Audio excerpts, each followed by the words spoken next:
It's October 15th, it's 7:30 in the morning, and if it wasn't 7:30 in the morning, I would be squealing the excitement because Tony woke me up this morning, tapping me on the shoulder, telling me that there was a software update in the Tesla.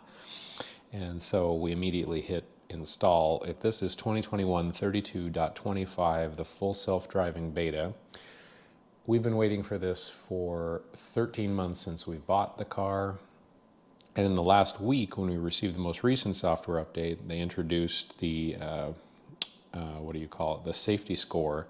And the blogs were saying that the safety score had to be, or that FSD was only going out to people with a safety score of 100%. And so we learned that you had to drive about 100 miles and maintain a 100% score, which, let me tell you, is not easy. I've been driving like a little old lady, keeping like 7 car lengths in front of me to maintain the score.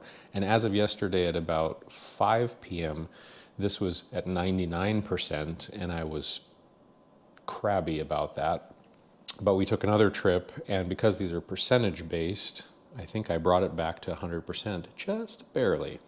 Unsafe following is the hard one to maintain because you can see there the fleet median at 16%. You see the little bubbles here. Unsafe following and hard braking are very hard to maintain because you see the little bubble there that took me to 99%. Because if you maintain several car lengths of distance in a city as dense and crazy as Seattle, every car around you is going to jump in front of you and reduce your following length, your safe distance following, and make you brake, right? So it was not easy, but I'm super excited to report that we're going to be testing full self-driving here in a moment. Woohoo! Okay, I also wanted to show you here on Teslafy, and this is not scientific because not everybody has Teslafy.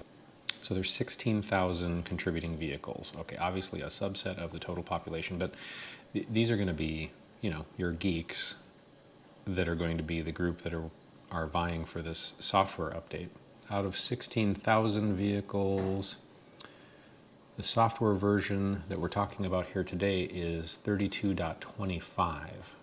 So 1.8% of the fleet has full self-driving beta, only 291 cars, versus 28% have the software version that I'm upgrading from this morning, 32.22. That's the predecessor to full self-driving. And then if we filter to my model, which is the Model 3, let's just do all Model 3s. We're now talking about 10,000 vehicles. Okay, so 10,000 Model 3s in the fleet that use Teslafy. Looks like around 27% of them use or have the version that I have right now, which is the predecessor to full self-driving that includes the safety score feature. And 32.25 is the full self-driving beta. Only about 2% have that in the fleet at the moment. And there are 8 people in the fleet out of that 10,000 that have the pending install that's going. So I'm one of those 8 right now, which is super exciting. We're going to go try it out. Software install is done.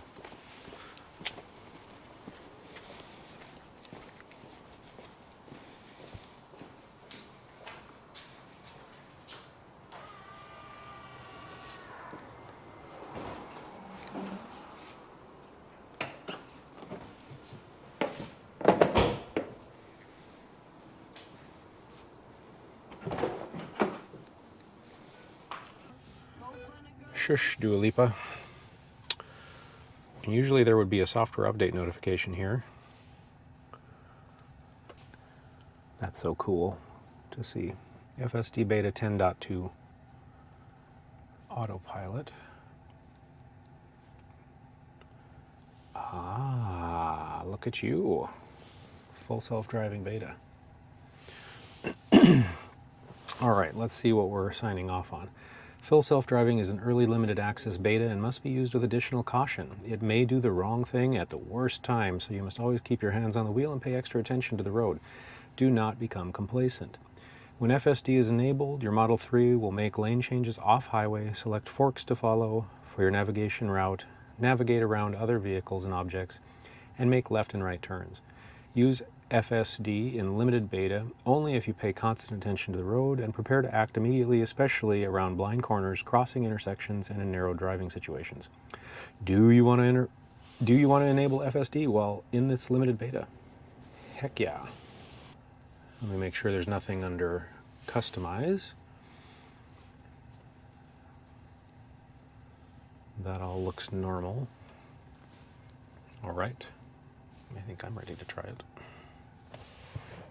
Okay, we're going to see what kind of trouble we can get into with full self-driving 10.2. I guess we should pick a destination. Let's go to the Barking Dog Ale House.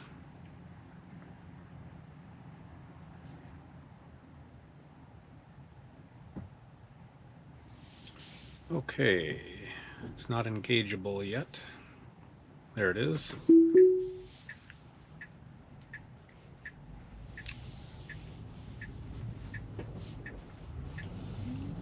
Awkward turn.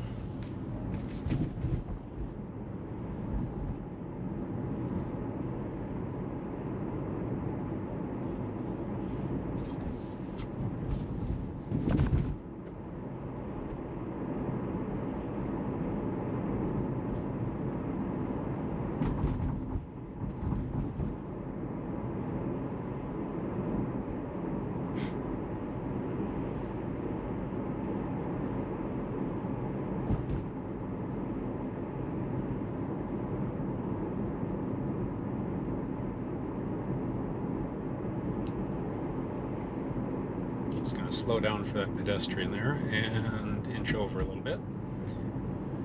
And then speed up again.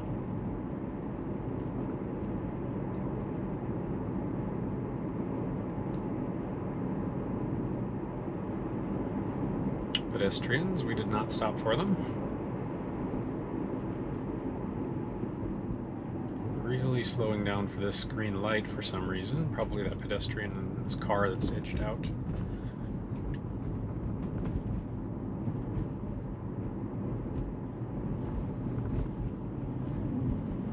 Got a pedestrian crossing, and we're going to very thoughtfully stop for him. Well done.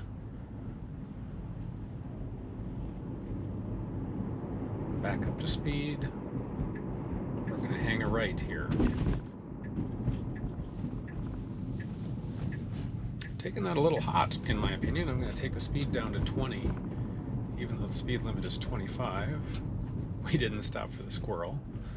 Now we're down to 15 because she was really hot. Oh, that's tight on that curb. Okay. Tight on the roundabout.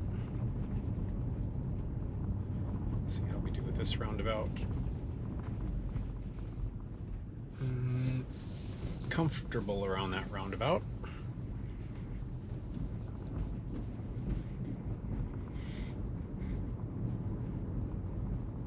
Again, I have the speed set lower than I would need to. I just don't feel comfortable flying through these little side streets.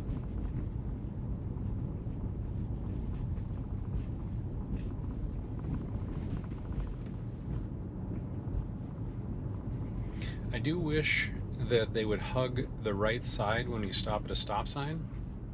I find that generally the car is, I mean, in this case it's actually just fine. But oftentimes it's a little too centered in the middle of the road. We'll see if we can illustrate that elsewhere. Autopilot's waiting for our turn. That's pretty cool. I noticed that with Tesla Vision, the brake lights on the cars are now part of the visual.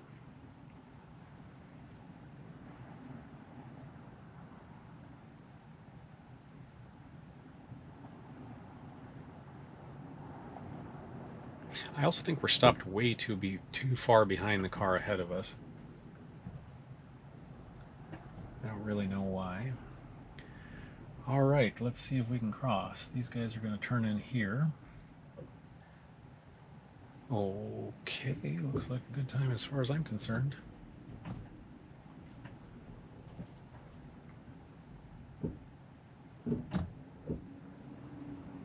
That was more awkward than it needed to be. I don't know why we're still sitting here. Come on, car, let's go.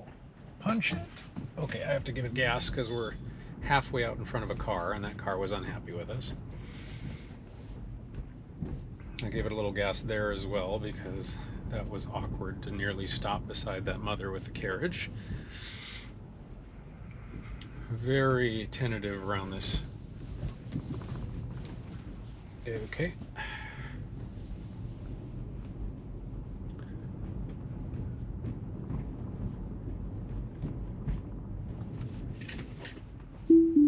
I'm going to pull over and let this car go around me. Okay, abort. Hitting up on the handle here no longer turns off autopilot consistently for some reason. I don't know if that's just because typically that would only be done at high speeds, so it knows that that's meant to turn off autopilot versus reverse and slower speeds. But that has been a new inconsistency that I've experienced. I don't know if it's always been there and I just haven't experienced it because I've never hit up when I was moving that slowly. Also, I've noticed that when autopilot turns on the blinker, prior to this update, I could tap the blinker in the same direction to turn it off. Now I need to tap it in the opposite direction to turn it off. That's a change as well. Okay, we're gonna try, we're basically where we were going, so let's pick a different one. Let's go to whatever this thing is.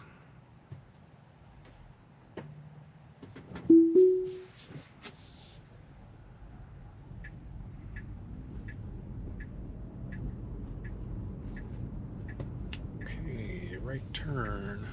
Ooh, she gave up. Or did I stop her? I'm not sure. Let's go up here and try a left turn. Too fast for a side street, even though it is the speed limit.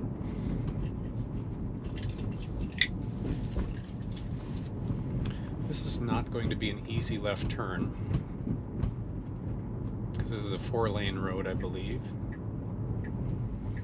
So this is an example where I wish she would hug the curb a little bit more on the right to allow room for cars to come in.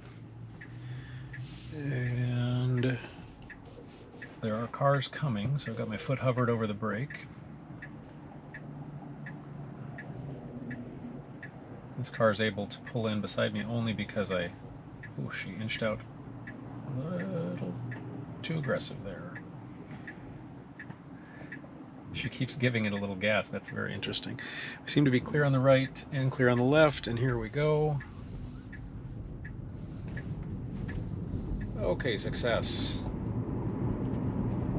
30 feels like an appropriate speed on this street.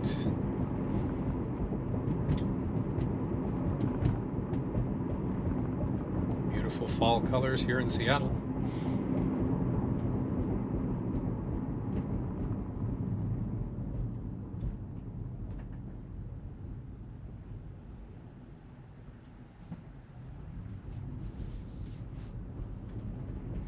Should hang a right and then say that I'm done.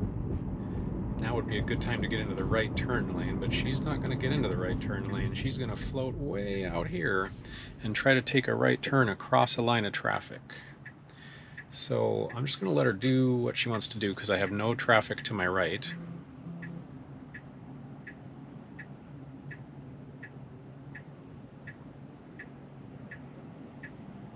But it would have been better if she had been over to the right. I know it's not marked as a turn lane, but it clearly is a lane that you should be in if you want to turn, or at least that's how the locals would use that.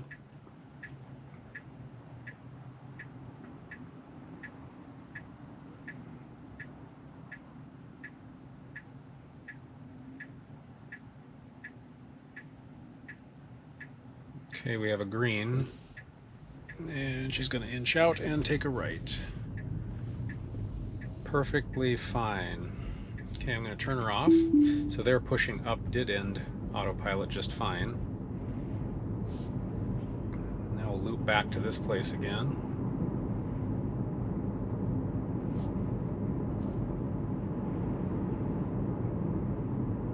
Obviously, there we go. And we'll turn it on here. You see that the directions are saying to go backwards. They were out of date. She just keeps you going straight because that's the safe thing to do. She missed her turn. That was very aggressive. We're going to hit that. Autopilot snapshot recorded.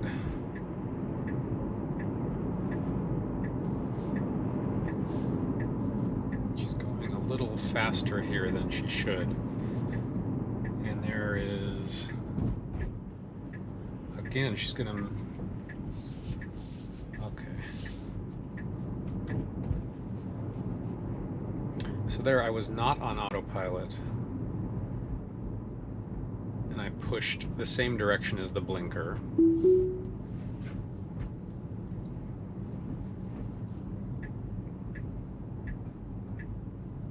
And it did not turn off the blinker.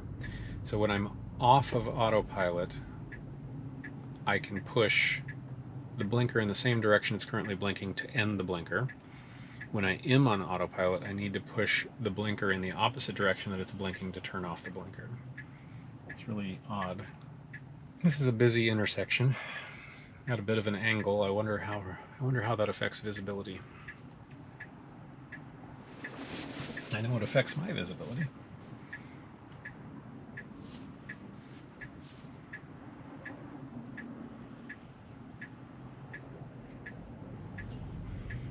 Taking a right turn, there is traffic, or a pedestrian, I mean. Okay, a little hesitation. Very nice. She pulled a little to the left to give me room on the curb, and then turned right. There's some flashing lights up here, but I'm not going to get to interact with those, unfortunately. She properly puts me in the turn lane. I'm hoping she doesn't take this curb too tightly. Nice left, and that is too tight. Okay. So I intervened, turning her back on.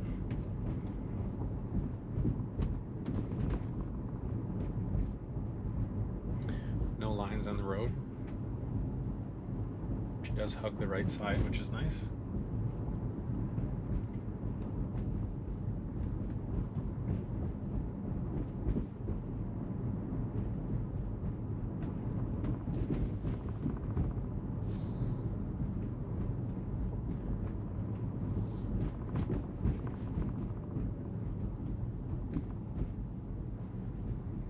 Takes us all the way down to 12. Okay, very nice. A little scary because I think she gets awfully close to the roundabouts with the rear tire.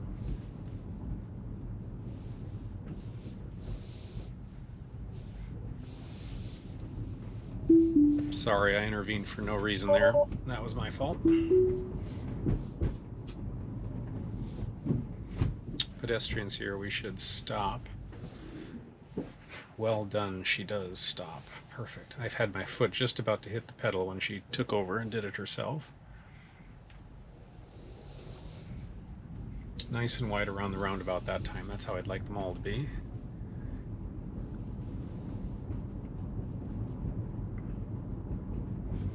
This is too fast. This is too fast. And too close to the roundabout, so I intervene there.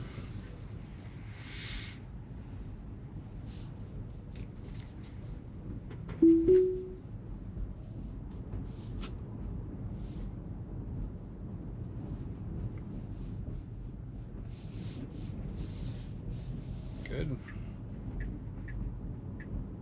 We got a blinker on more than a block away from where we're actually going to turn.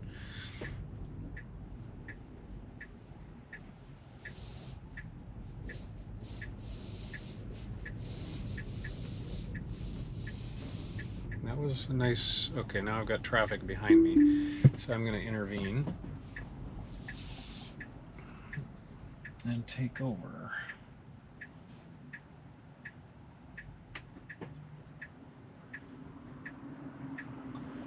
And here we go.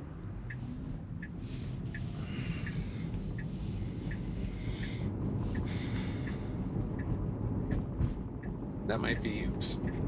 So again, Now I have to push against the blinker. I just don't understand. The blinker does not function the same way each time.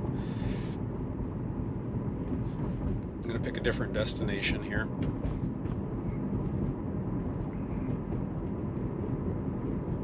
I'll go to this grocery store.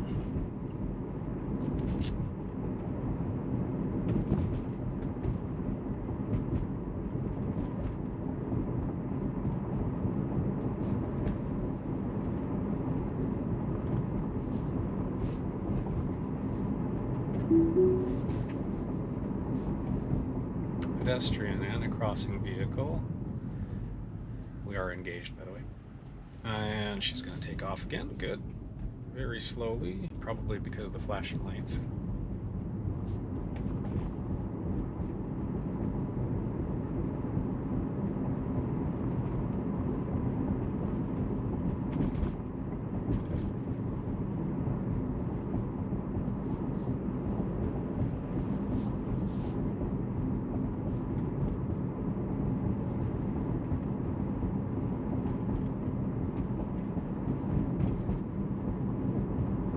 Yellow light, and we are going to stop for it. Perfect.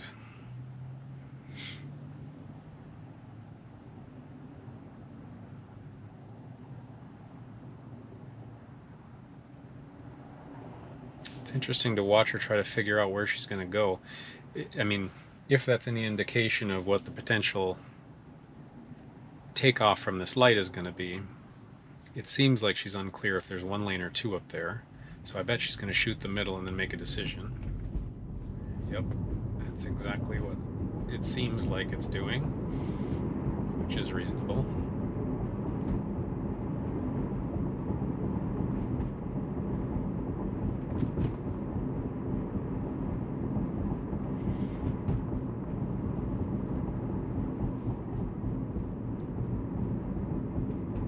Okay, I'm going to take us down in speed a little bit,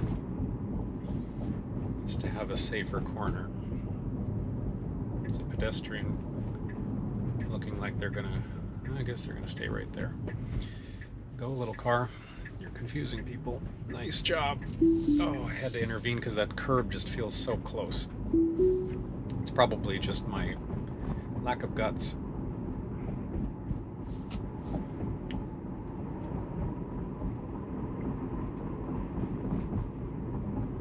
School bus up here with its blinking lights. I'm curious if she'll interpret that as a emergency vehicle. It doesn't seem to register at all.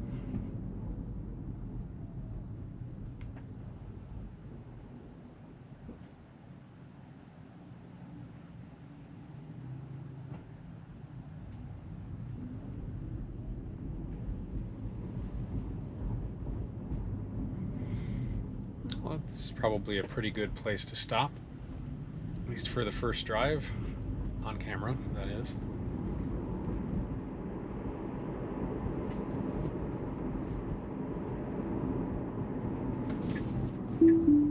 All right, there we go.